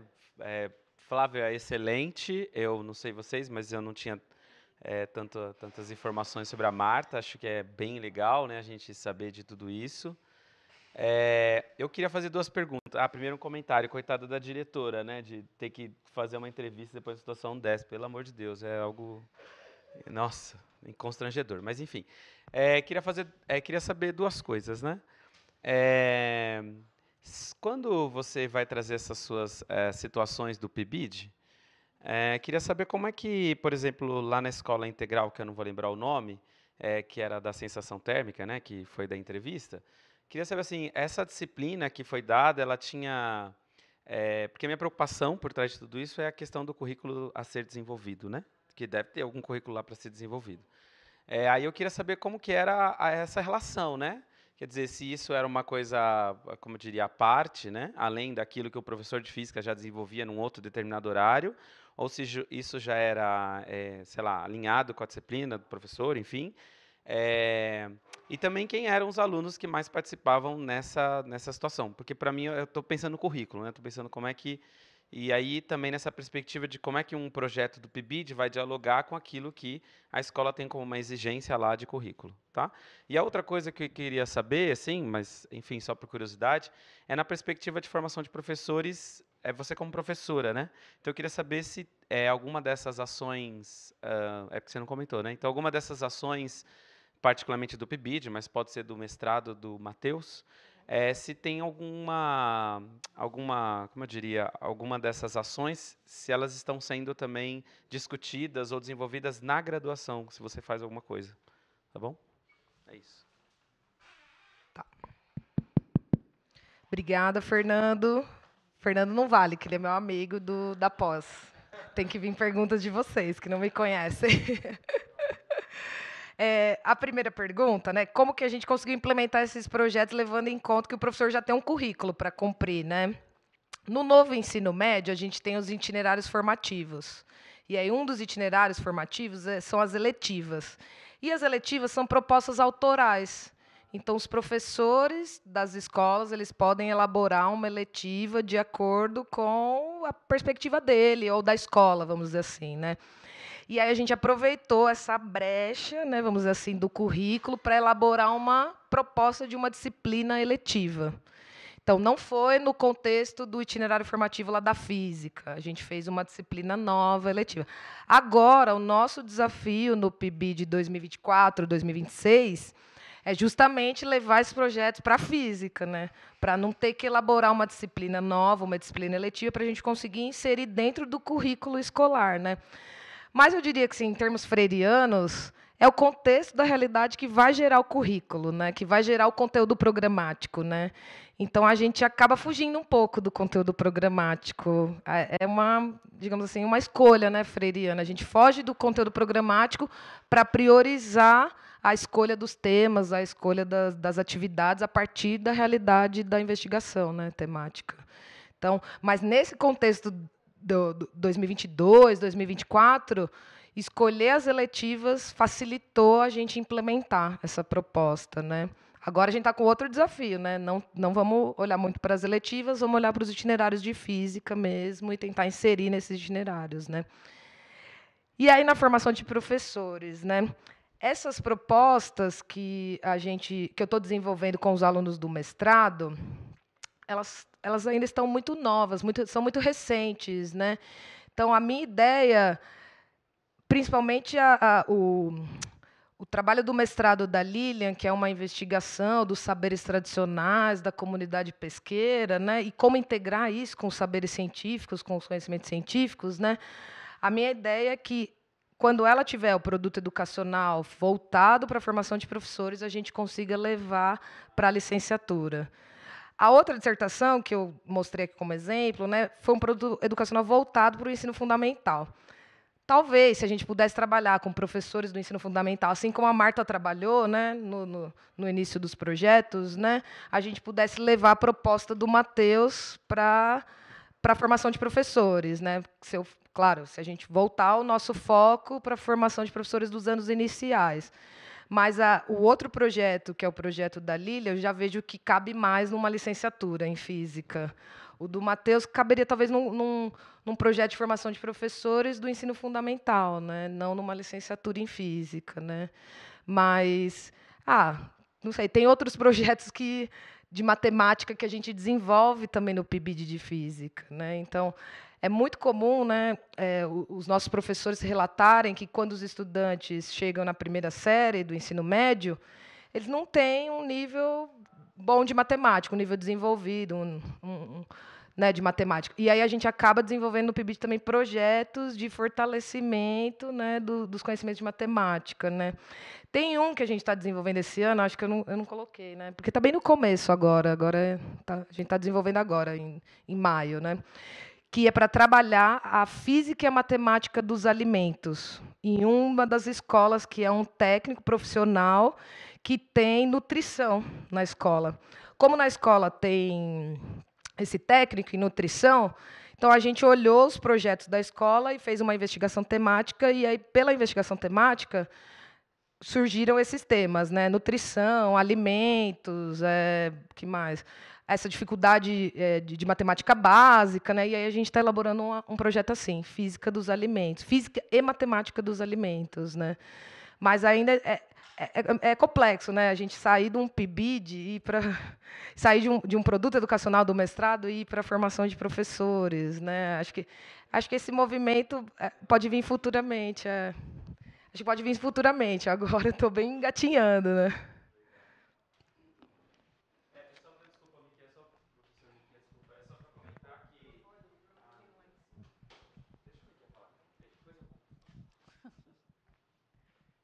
Pode comentar, réplica, depois passa pro também, tá bom. Não, é só para comentar que talvez seja uma saída, né? Não sei, tô só pensando agora aqui, né? Mas talvez seja uma saída, considerando a realidade em que a gente tem uma diminuição das disciplinas de física, né? Num currículo nacional mesmo, né? No movimento nacional, não só de física, né? Talvez ir para as eletivas, né? Então, talvez seja uma saída, né? Tinha levantado aqui, depois passo, tá?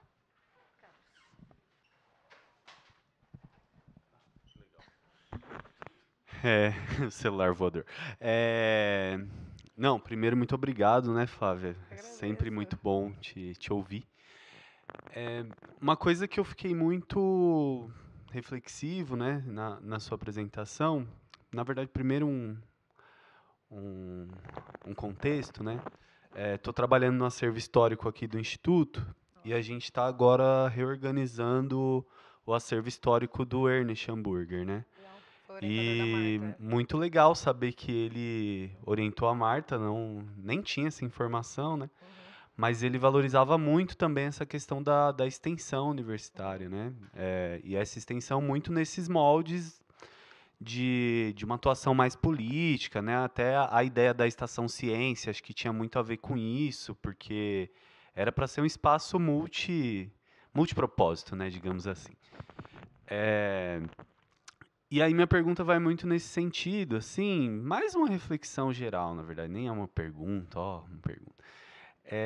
Porque eu tenho a impressão de que, ao menos aqui em São Paulo, né, vivo muito nesse contexto aqui da USP também, né, a extensão ela tem sido cada vez mais desvalorizada, assim, né, no sentido curricular, financeiro, e até no sentido, de certa forma, cultural, né, imaginativo aqui, de que a gente tem meio que substituído isso por uma divulgação científica um pouco vaga, assim, né?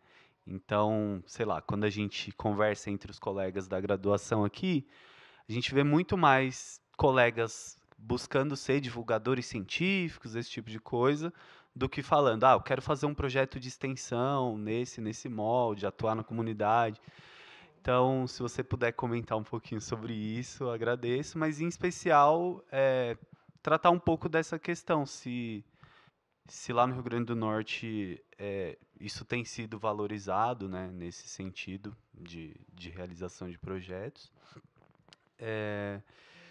E uma outra coisa que tem a ver com a pergunta do Fernando, eu acho, né, sobre os currículos, que como dar esses saltos um pouco no escuro, assim, né? E aí mais da sua visão pessoal mesmo, enquanto organizadora desses processos, porque acho que uma das demandas que a gente tem, né, quando a gente está mesmo propondo projetos e tal, né, é apresentar aquela coisa bem besta, assim, né? Eu estou saindo daqui, eu quero chegar aqui. Mas acho que esses projetos mais dialógicos, assim, você não consegue saber onde você vai chegar, né? Você precisa conversar com as pessoas. E aí eu queria saber qual é a sua sensação em relação a isso. Bom, obrigada. Carlos, né?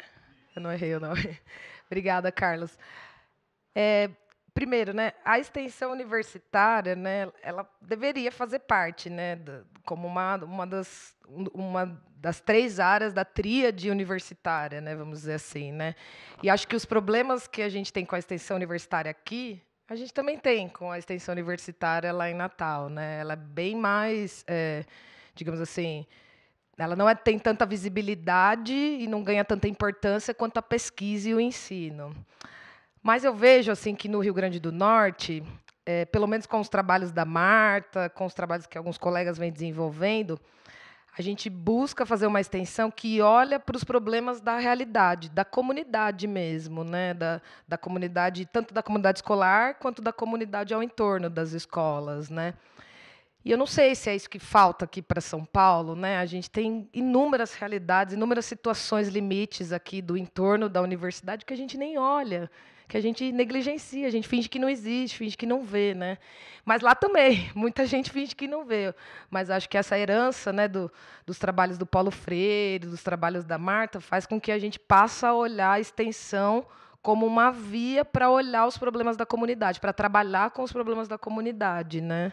Então, e são problemas que muitas vezes a gente não vivencia em São Paulo, né? Falta d'água, saneamento básico, né?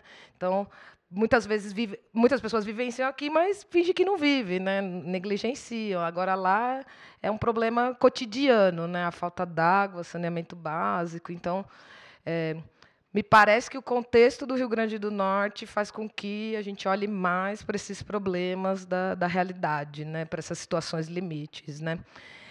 E trabalhar com esses projetos é um pouco apostar no escuro mesmo, né? Eu mostrei os projetos, mas não falei o sucesso ou o fracasso deles, né?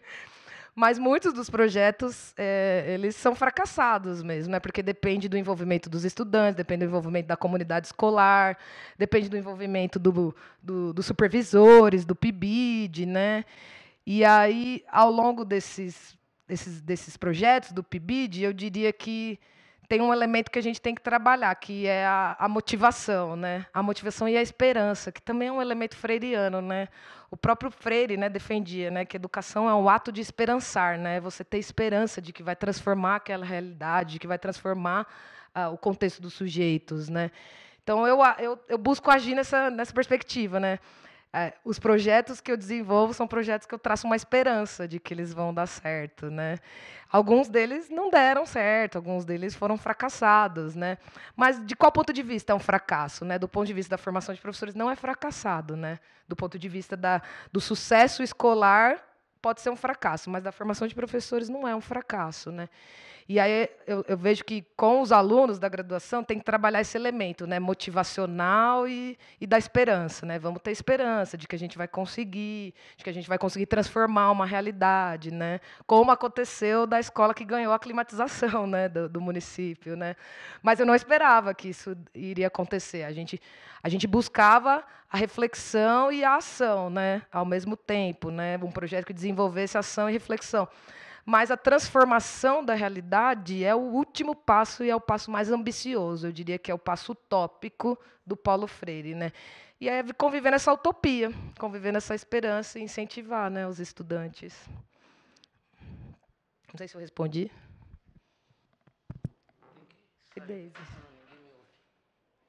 Não gosto de falar de costas. Bom, tá dando para ouvir? Tá ligado? Oi, tá. Olha, gente, eu fiquei... Primeiro, eu queria agradecer, Flávia, foi muito interessante a forma como você organizou a sua fala, além de ser uma beleza de organização na parte estética também. Então, eu vou aproveitar que eu achei tão bonita a apresentação dela para vocês se inspirarem em algumas coisas. Vocês viram? Pouco texto, muita figura, letras maiores, tudo isso aí é delicadeza com quem ouve, tá? E como a Flávia fez isso muito bem, além do assunto ser interessante, eu quis chamar a atenção. Desculpa estar te usando de exemplo, mas é que a gente aprende por bons exemplos. E foi um bom exemplo, eu achei, de organização de apresentação, né? De lembrar que quando a gente vai fazer uma apresentação, a gente está querendo que as pessoas captem as ideias principais. Então, inclusive, não teve aquela coisa, né, de super rigor, leitura do que está escrito, entenderam? Flávia ia falando, tinha as coisas escritas e era o essencial. Bom, então, isso no aspecto do assunto, da apresentação, da delicadeza da Flávia na apresentação, parabéns mesmo. Mas eu fiquei muito reflexiva, porque começou a me dar uma inquietação aqui, que eu senti aos 18 anos de idade, depois aos 22, depois quando eu queria ensinar química de uma maneira diferente. Né? Para quem não me conhece, eu sou docente da universidade, meu nome é Deise Rezende, mas eu trabalhei no ensino médio 14 anos. Então, a gente ouvia a falação do povo na universidade, os professores da Faculdade de Educação, das instrumentações para o ensino, quem já estava no chão da sala de aula ficava até irritado. Você tinha vontade de se retirar, porque parecia que estavam falando do mundo da fantasia, enquanto o mundo da sua realidade era outro. Entenderam o que eu estou tentando falar? Mas aí, como isso já estava começando a me incomodar, eu vou dizer o que estava começando a incomodar, é o seguinte, não tem escola pública de qualidade com o novo ensino médio e a BNCC. São duas leis que são um lixo. Então, o que a gente vai ter que fazer é lutar para a revogação desta coisa. Não tivemos força. Não tivemos força porque nós não fazemos parte da classe dominante. Lembrando que a escola, pensando ainda em Merval Saviani, né, a escola existe para conformar as pessoas à ideologia dominante e torná-las bons cidadãos, isto é, que trabalham e não chateiam com muito questionamento. Tá? Não vou fazer nenhuma discussão aqui sobre como é que é? Perversidade cultural do homem branco heteronormativo. Porque o problema não é o homem branco heteronormativo. É o capitalismo selvagem que nos explora, que destrói os serviços públicos, a ideologia neoliberal, que quer que nada seja público e tudo seja privado, a vendição dessa ideia para a nossa população. Nesse sentido, qualquer trabalho que a gente faça, no sentido dos que a Flávia está fazendo, são trabalhos de resistência. Né? Na época da ditadura militar, nós fizemos trabalhos de resistência na universidade. E agora estamos fazendo também. Porque quando o professor ganha um salário, que eu não vou adjetivar o que eu queria, um salário insuficiente, tá certo? Tem condições de trabalho precárias. Tem professor do ensino médio, eu vou falar de ensino médio que é mais do que eu conheço, mas, enfim, dando 70 aulas por semana aqui em São Paulo. A cidade tem 13 milhões de habitantes. Então, não é que a gente ignora o entorno.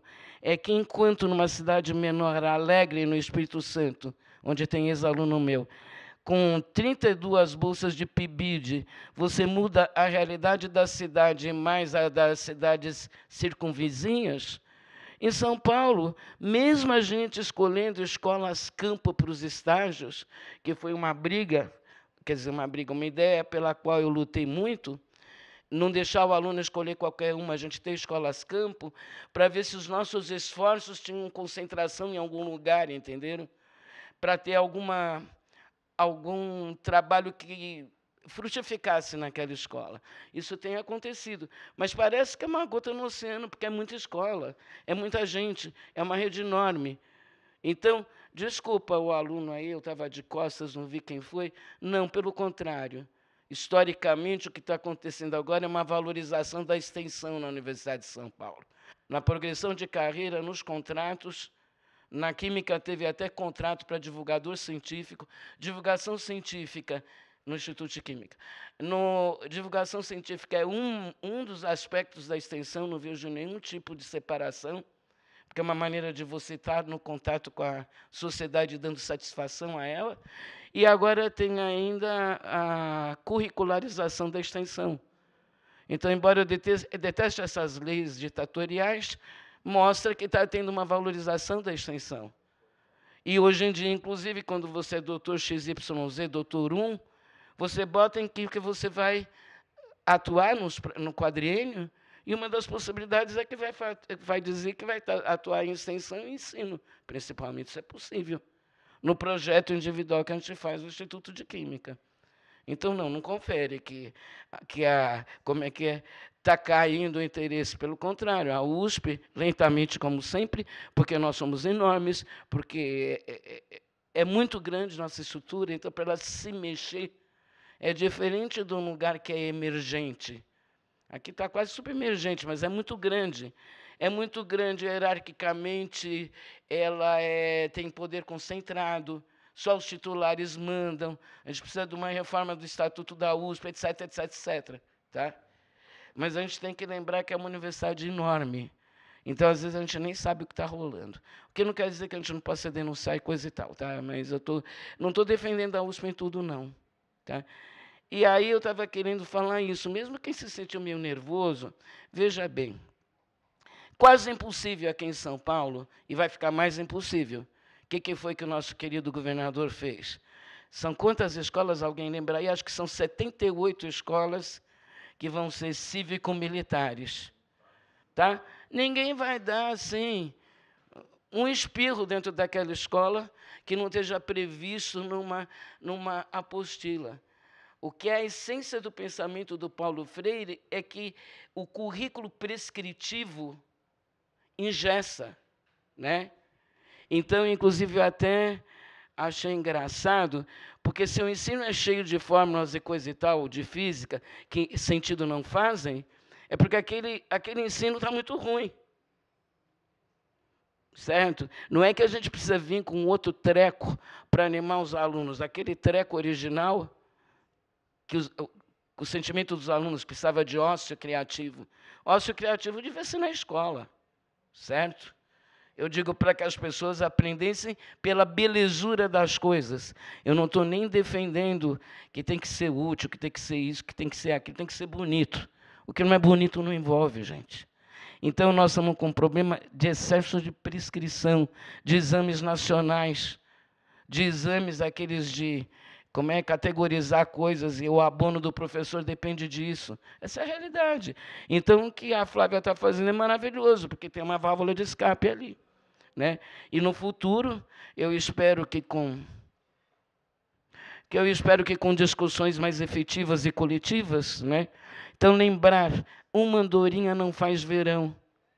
Ela estava falando da Mata Pernambuco, do Zanetti, é uma questão de atuação coletiva. A DUSP está esvaziada. Então, o que historicamente está pior é o engajamento do professor universitário, porque os novos docentes são reacionários, são neoliberais, eles não querem nem saber, cada um está defendendo o seu. Não é que os novos docentes trouxeram novos respiros para a universidade, pelo contrário. Né? Então, a universidade politicamente está mais reacionária porque seus componentes o são. E a gente tem que pensar na pós-graduação e depois na atuação profissional, que coletivos dos quais vocês vão participar, que possam levar uma organização que nos permita vir a influir nas políticas públicas. Estão entendendo o que eu estou falando? A BNCC não foi democrática, muito menos no novo ensino médio. A discussão é para inglês ver, não teve participação da sociedade nem dos professores. Como eu falei, é um lixo. Então, é assim, neste contexto, itinerário formativo, coisa nenhuma, é só no papel. Então, eu estou muito afim, acho que vou escrever um artigo que vai chamar assim, o sequestro do conteúdo no ensino brasileiro. O que não tem mais é conteúdo. Tem de tudo, empreendedorismo, etc. E não tem, agora querem pôr religião também, né? Estavam votando ontem, não era? Ou hoje de manhã? Hoje, estavam votando hoje à tarde, de colocar rezação na escola pública. É ilegal, é inconstitucional. O Brasil é um país laico. E aí? Os evangélicos vieram com essa proposta e acho que vai ser aprovada, não sei ainda. Mas entenderam o contexto da coisa? Então, não fiquem nervosos. Não tem importância que foi a física do crescimento do bolo. E isso não tem lá no itinerário. Mas alguém vai fazer, alguém vai pensar, vai aprender a pensar fisicamente na belezura da física. Porque uma outra coisa que eu pensei na escola, Flávia, foi o seguinte: arquitetura ruim, arquitetura que não é para o Nordeste. Né? Porque se tivesse feito uma coisa onde o vento passasse, né? Não é só o desastre climático. Vocês veem esses prédios em São Paulo, tudo de vidro, só com ar-condicionado, né, gente? Porque é arquitetura para país frio e não para nós. Então, é isso. Eu fiquei pensando na arquitetura da escola. Deve ser bem fechadinha para os alunos estarem assando lá dentro. E tem mil outros problemas, mas o principal é: trabalhem no que vocês acham que é importante, discutindo os pontos que vocês acham importantes, contribuindo para acumular conhecimentos. E, ao mesmo tempo, nós vamos ter que atuar politicamente de outras maneiras, que não é dentro da sala de aula, né, queridos, para ver se alguma coisa muda aqui na nossa conjuntura, entenderam? Não é emigrar para Portugal. O povo português brigou pela escola pública. Então, se tem coisa reacionária, é brasileiro reacionário em Portugal dizendo: aqui a escola pública é boa, não é como no Brasil. Por que será, né? Então, aquilo que ela falou da interação da comunidade com a escola, etc, etc, etc. Entenderam? Então, é isso. Não emigrem, participem de coletivos e, quem sabe, eu não vou estar viva, mas a Flávia vai, né? Daqui a mais alguns anos a gente veja outra escola pública de qualidade socialmente referenciada, etc. Tá? Obrigada, professora Deise.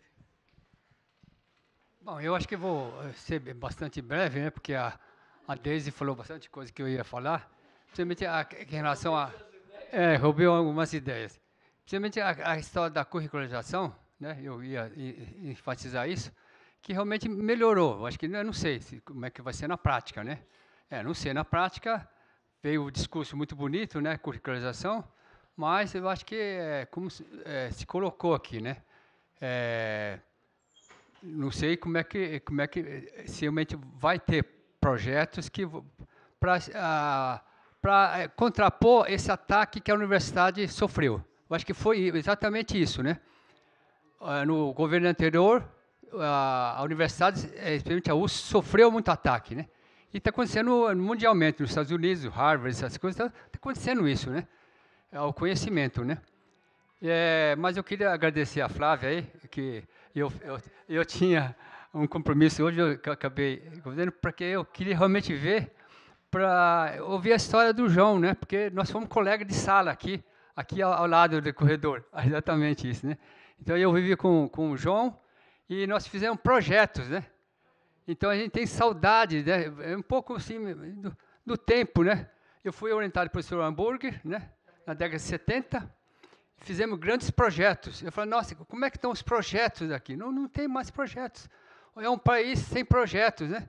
Então, isso é um pouco desanimador. Mas a gente não pode, como vendo Paulo Freire, né? Olhar na utopia. Eu acho que nessa utopia do futuro, né? Eu acho que tem que pensar nisso. Talvez não na minha geração, na minha coisa, porque eu também estou no fim da coisa, mas para os meus netos, né? Minhas filhas. Eu acho que pensar nisso, nessa utopia que o Paulo Freire fala, né? Então, eu sinto muito grato, né? Porque uma homenagem, depois daqui a pouco vai ter ao João, né? Mas eu conversava muito com o João Zanetti. Nós participamos de projetos com o professor Hamburg, do PEF, filme didático, junto, né? Fizemos o primeiro artigo, estava o João Zanetti e eu também junto, né? Então, foi uma coisa histórica. Então, eu acho que eu fico muito contente de ter registrado isso, né? Aliás, o Brasil é notório, né? O Brasil é notório de desprezar a história. Então, isso tem que ficar na história. Nós somos um país sem história. O que nós temos história pega fogo. O Museu Nacional pegou fogo, né? Então, é uma vergonha, né? Então, a gente não tem a história. Parece que a história é uma coisa que não tem importância, mas a gente tem que preservar. Tá bom? Obrigada, Miquia. E ó, quando eu cheguei, eu conversei com o Miki, a primeira coisa que eu perguntei foi do projeto dele, né? Eu falei, seu projeto ainda está funcionando, ciência e arte, está funcionando? Ele tá funcionando. Eu, ai, que bom, fiquei feliz. Gente, eu agradeço que vocês fiquem mais um minutinho, tá? Só para avisar do nosso próximo seminário, da palavra do dia, que vocês não podem ir embora se não tirar 0 no final da disciplina. Já sabe isso, né, Carlos? Tá? Estou de olho em vocês. Só queria destacar muito rapidamente, adorei teu seminário, queria falar mais, mas não vou falar. Só 3 coisas muito rápidas. A primeira, olha que bonito que ela disse. Fracasso. Vários tipos de fracasso, né? Minha qualificação não foi mais ou menos. Depende, né? Alguma coisa pode dar mais ou menos errado, literalmente errado em algum aspecto, mas deu muito certo em outro, né? Estamos nessa cultura que é bem ambivalente, né? É bem maniqueísta. Certo ou errado? Deu certo? Não funcionou. Ver essas outras coisas, adorei, guardem isso. Vários projetos não deram certo, mas funcionaram para a formação de professores. Essa é a primeira observação. Segunda observação. Eduardo Galeano, todo mundo leu As Venas Abertas de América Latina? Leia As Veias Abertas de América Latina. Ele tem um poema belíssimo, tá? Que ele vai dizer, conta uma história. O que é utopia? Né? Então, ele fala, utopia é uma ideia, que quando você caminha 2 passos, ela se afasta 2 passos. E, na verdade, a utopia serve para isso. Para quê? Para andar. Tá? Porque, diante de tudo que a gente pode escutar, o aviso seria, vamos desistir de tudo, tranca a porta, cancela o mestrado, o doutorado e vamos embora. Então, a gente tem que ser radicalmente teimoso, teimosa e continuar, não sozinho, no coletivo, tá? E a terceira ideia e final do teu seminário é que, olha que bonito, investigação temática. Pense no seu projeto de pesquisa, não é para colocar Freire agora, não, meu orientador vai me matar, não. E pensar quantas vezes a gente olha para nosso sujeito de pesquisa e nem considera a realidade dele. Nem considera os problemas reais que ele vive. Vamos para a escola, entrevistamos aluno, coordenador, professor, etc. Então, é só para ter um olhar no sujeito. Não quero que coloquem Freire, mas essa investigação temática que a Flávia faz tem a ver com isso, com considerar a voz do sujeito. Tá bom? Esses eram os 3 recados. E eu quero palmas para a Flávia de novo. Tá? Semana que vem, um super seminário com pão de queijo. Tá? 3 mestres, não é mestrandos, 3 mestres formados pelo PIEC, eles vão trazer a experiência deles. O que o mestrado trouxe para a vida profissional na escola e para a vida de pesquisador? E um dos palestrantes será a nossa Maria Beatriz, que está aqui, tá bom? Então, cheguem na hora, não percam, tá? Estou de olho quem está chegando muito atrasado. E a nossa palavra do dia, eu vou começar pelo professor Miquia. Pode ser? Lembra, todo dia a gente fala do seminário, que é a palavra que fica desse seminário da Flávia? Maravilhoso. Ajuda aí. Diálogo. Esperança. Pode roubar. Pode roubar. Responsabilidade social. Esperança. Pode repetir, tá, gente? Sofia, pode repetir a palavra. É sua. Criticidade. Então eu vou de esperançar, então. Transformação. Comunidade. Investigação. Coletividade. Faltou lá, faltou. Desculpe. Pulei logo o Gabriel e a Sara. Libertadora. Motivação.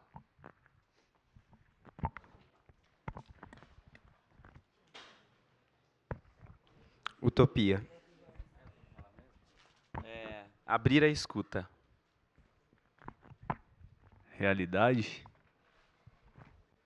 Emancipação. Movimento. Esperançar. Muito bem.